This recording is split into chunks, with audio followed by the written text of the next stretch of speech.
Stanford. Yung mga anak niya, graduate na ng market, magagandang school. Ang mga anak ko, may Ateneo graduate ako, may anak akong nasa UP, ang anak ko nasa Lasal. Si Atan, plant engineer, ang asawa niya nurse. Kami ng nanay, kung anong gusto namin kainin, anong gusto namin gawin, nagagawa namin. So until Feb 28, our lives was perfect. Until nga po, yun, alam niyo na yun, nagkasakit siya, kami rin niya nagdala sa hospital, ganon. And it took a turn. So, alam niyo po, nasa UE ako noon nung nagka-problema na yung nanay ko.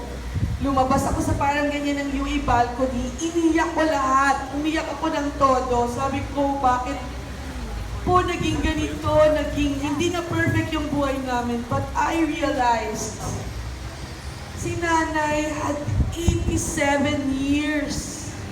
It was 87 perfect years. Ang bait-bait ni Lord sa aming lahat. Sabi ko, Lord, thank you po. Thank you so much. And from now on, every day is a bonus day.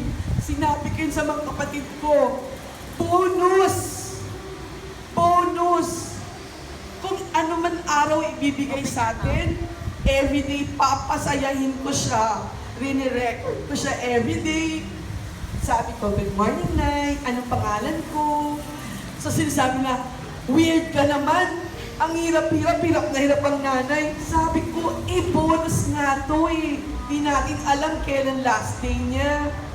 So everyday hanggang kaya niya, tinatanong ko, good morning, kakain ka ng breakfast? So, nagtapos po yun na nasa Malaysia ako. Tingin ko, God's plan talaga yun. Kasi, kung everyday nandun ako, pinapatawa ko siya, kain tayo na, gano'n, ututuin ko siyang masaya kami, hindi siguro siya aalis eh. Eh kung hindi siya aalis, sinabi na yun ni Kuya Joey, aabot pa sa bones, lalong mas mahirap. So si Lord pinlano niya, kasi umalis ako, umuoo pa nanay ko, sinujoke time ko pa nga eh. Alam niyo, tinanong ko, last question ko sa nanay ko, Nay, bibigyan ba namin ng alahas si Kuya Joey at si Atan? Sabi niya, kaya ako umalis eh, akala ko nagjo-joke time pa nanay ko.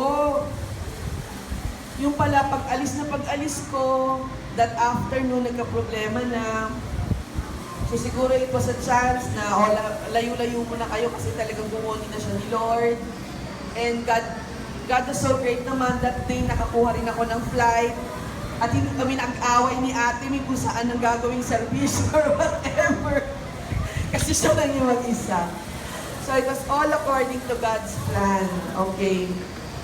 So, ang swerte po namin, binigyan kami ng many bonus days. May mga picture pa kami, nakawaki kami ng nanay. Okay. So ngayon, natapos na, sabi nga ni Kuya Joey, hanggang dyan na lang ang nanay. Okay? But, there are so many things we learned from her. Ang nanay mahilig sa acrostic. So, bubuhayin ko ang alaala ng acrostic, gumawa ako for her. And, magdasal. Ang nanay, grabe magdasal. Meron siyang morning prayer, evening prayer. Ay, Angelus, may ganun siya. So, ano man po yung problema? Magdasal. A is for action. Alam niya yan na kung ano yung kailangan mong gawin, gawin mo. Huwag kang maghintay-hintay, magpatumpik-tumpik. Wala. Alam niya ng lahat ng co-teachers, senior na yan. If you want something done, gawin mo. B for be happy. Till the very last time, magkasama kami ng nanay. Always happy kami. So yan po ang approach sa mga problema. Sinabi na po yan ni Gian, if she wasn't any more strong enough to be with us, she will forever be in our hearts. Nabubuhay siya as a spirit in our hearts.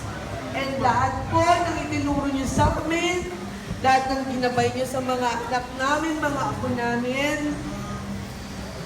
Lagi po nasa puso namin yan. Thank you so much po.